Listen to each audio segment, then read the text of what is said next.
பெண்ணின் பிரத்யேகமான திருமணம் விவாஹா தி சென்னை சில்க்ஸ்.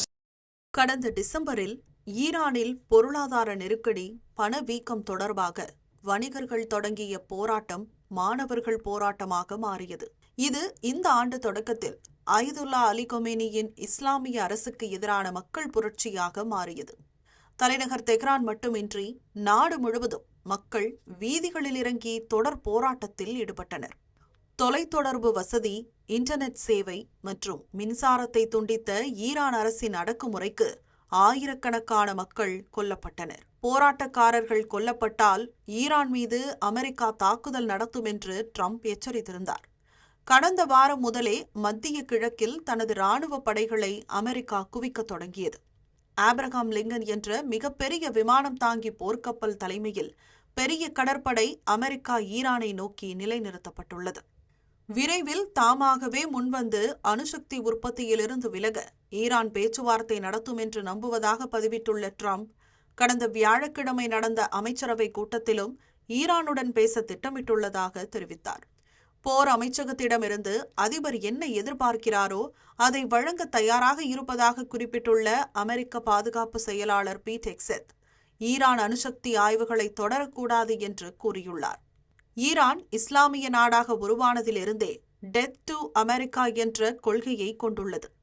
அமெரிக்காவுடன் போர் செய்யும் அளவுக்கு வலிமை இல்லை என்றாலும் ஈரான் நீண்ட தூரம் சென்று தாக்கக்கூடிய பாலிஸ்டிக் ஏவுகணைகளையும் ட்ரோன்களையும் ஆயிரக்கணக்கில் வைத்துள்ளது. கடந்த ஜூன் மாதம் இஸ்ரேல் மீதான போரில் ஆயிரக்கணக்கில் ஏவுகணைகளை ஈரான் வீசியதை உலகமே நேரில் கண்டது. மத்திய கிழக்கில் நிலைநிறுத்தப்பட்டுள்ள அமெரிக்காவின் 40,000 படைகளும் ஈரானின் ட்ரோன்களின் எல்லைக்குள் உள்ளன என்று அமெரிக்க வெளியுறவுத்துறை செயலாளர் மார்கோ ரூபியோ ஒப்புக்கொண்டுள்ளார்.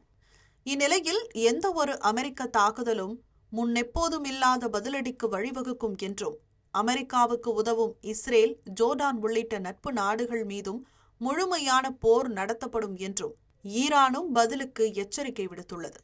கடந்த வாரம் ஹிஸ்புல்லாவின் தளபதி அபு ஹுசைன் அல் ஹமிதாவி இஸ்லாமிய குடியரசுக்கு ஆதரவாக ஒரு முழுமையான போருக்கு தயாராக இருக்குமாறு உலக இஸ்லாமியர்களுக்கு அழைப்பு விடுத்திருந்தார்.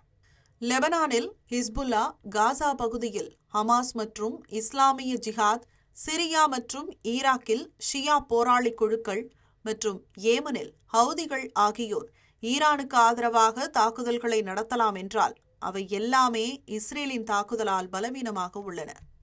ஈரானுக்கும் ஓமனுக்கும் இடையிலான குறுகிய ஹோர்முஸ் நீரிணை உள்ளிட்ட கப்பல் போக்குவரத்து பாதைகளில் கன்னி வெடிகளை ஈரான் வெடிக்க செய்யலாம் என்றும் கூறப்படுகிறது. ட்ரம்பின் கோரிக்கைகளுக்கு பணிந்தால் அது ஈரானை பலவீனமான நாடாக வெளிச்சம் போட்டு காட்டும். ஈரான் அமெரிக்காவை எதிர்க்க துணிந்தால் அது தற்கொலைக்கு சமமானதாகும். போரா, பேச்சுவார்த்தையா, எதை தேர்வு செய்தாலும் அது ஈரானுக்கு பெரும் இழப்பையே தரும் என்று அரசியல் வல்லுநர்கள் கூறுகின்றனர்.